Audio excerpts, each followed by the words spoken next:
Welcome to SG Learning Hub. This video is exercise 1.3 chapter 1 real numbers. Question number 1 is prove that under root 5 is irrational number. अब हमें irrational proof करने के लिए सबसे पहले हम इसका आइडिया ले लेते हैं कि व्हाट इज़ रेशनल और इरेशनल नंबर्स। रेशनल नंबर्स क्या होते हैं? पी बाई क्यू की फॉर्म में where Q is not equal to zero. अब जैसे हमने एग्जांपल ली 2/3। अब इस 2/3 में denominator not equal to zero है और अगर हम इसका डेसिमल एक्सपेंशन लें तो वो फाइनाइट आएगा या रैकरिंग आएगा। Recurring means repeating. तो all perfect squares are rational numbers. जितने भी परफेक्ट स्क्वेयर होते हैं वो रेशनल नंबर्स होते हैं, जैसे कि under 4, under 9, under 49। 5/2 is equal 2.5 finite हुआ। अंडर 4 परफेक्ट स्क्वेयर है क्योंकि 2 आ गया इसका आंसर। अंडर 9 का परफेक्ट स्क्वेयर 3, अंडर 49 का 7। 20/3 का डेसिमल एक्सपेंशन अगर हम लेते हैं तो वो आता है 0.666, जो कि नॉन टर्मिनेटिंग है और रैकरिंग भी है क्योंकि 6 रिपीटेड सो मैनी टाइम्स। तो जो नॉन टर्मिनेटिंग और रैकरिंग ये भी रेशनल नंबर्स होते हैं। इरेशनल नंबर्स कौन से होते हैं? जिनको हम पी बाई क्यू की फॉर्म में नहीं लिख सकते हैं और ये नॉन टर्मिनेटिंग और नॉन रैकरिंग होते हैं, मतलब नॉट रिपीटिंग। जैसे अंडर 7 है, अंडर 19 है, पाई है। जैसे थे पाई की अगर हम डेसिमल एक्सपेंशन लेते हैं वो है 3.14159 एंड सो ऑन, मतलब जो कि नॉन टर्मिनेटिंग है और ना ही रिपीट हो रही है, नॉन रेकरिंग है। को प्राइम क्या होते हैं कि two integers P and Q are said to be को प्राइम।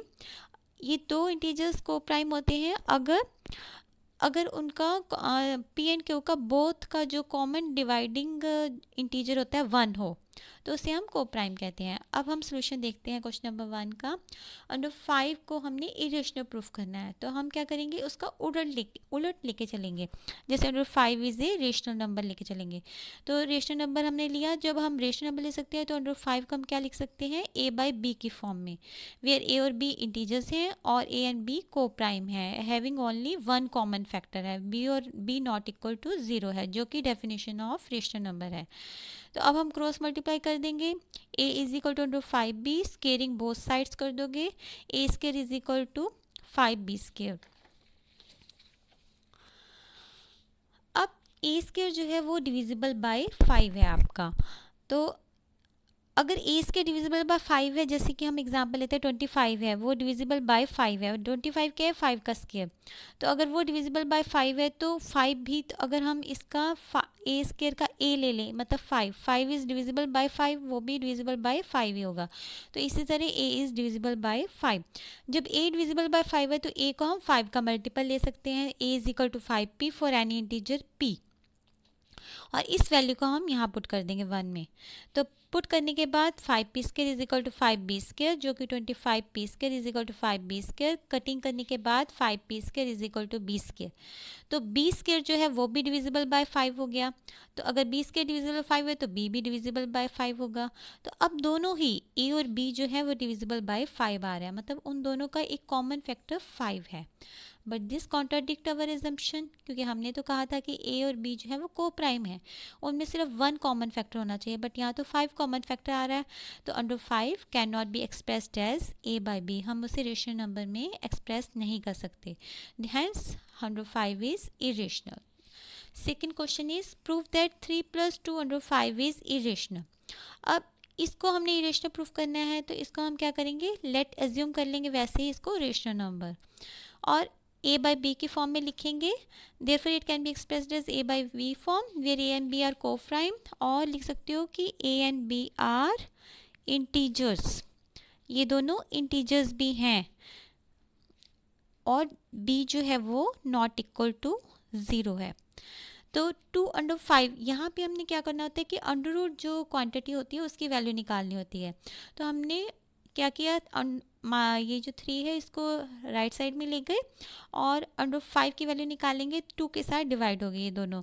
तो अंडर 5 की वैल्यू ये आ गई और ए और बी इंटीजर्स हैं, तो ये पूरी क्वांटिटी जो है वो रेशनल नंबर हो जाएगी। तो अगर ये रेशनल है तो अंडर 5 भी रेशनल हो जाएगा। बट ये भी कॉन्ट्राडिक्ट कर रहा है हमारे फैक्ट को, क्यों? क्योंकि जो अंडर 5 जो है इरेशनल है, हमने पीछे प्रूफ किया है कि अंडर 5 तो इरेशनल है। तो हमारी एजम्पशन रॉन्ग हो गई है कि हम इसको नहीं मान सकते, क्योंकि हमारा आंसर गलत आ रहा है, रेशनल आ रहा है, जबकि ये इरेशनल है। तो उसका मतलब 3 + 2 अंडर 5 क्या है, गलत है, रेशनल लेना, इसको हम इरेशनल ही लेंगे।